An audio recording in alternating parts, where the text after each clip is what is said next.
நோன்பு பெருநாளை வரவேற்பதற்காக முஸ்லிம் மக்கள் தயாராகி வருகின்றனர். நாட்டின் பல பகுதிகளிலும் முஸ்லிம் மக்கள் நோன்பு பெருநாளிற்கு தயாராகும் காட்சிகள் நியூஸ் ஃபர்ஸ்ட் கேமராக்களில் இவ்வாறு பதிவாகின. இந்நிலையில் நோன்பு பெருநாளையொட்டி புத்தளம் மக்கள் மிகவும் ஆர்வத்துடன் பொருட்களை கொள்வனவு செய்து வருவதாக எமது பிராந்திய செய்தியாளர் தெரிவித்தார். நோன்பு பெருநாளிற்காக மக்கள் அதிகமாக புத்தாடைகளை கொள்வனவு செய்வதனை புத்தளத்தில் அவதானிக்கக்கூடியதாக உள்ளது.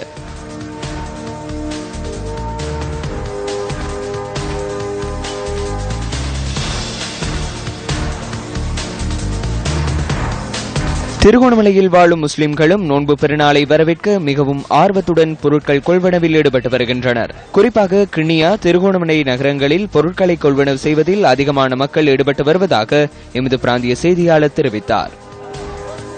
ஹட்டன் வாழ் மக்களும் நோன்பு பெருநாளுக்கு மிகவும் ஆர்வத்துடன் தயாராகும் காட்சிகள் நியூஸ் ஃபர்ஸ்ட் கேமராவில் இவ்வாறு பதிவாகியது.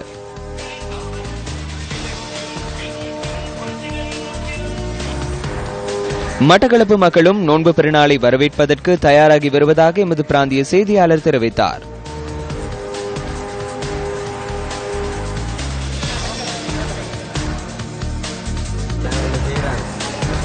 நோன்பு பெருநாளிற்கு வடக்கு மக்களும் மிகவும் ஆர்வத்துடன் தயாராகி வருகின்றமை குறிப்பிடத்தக்கது.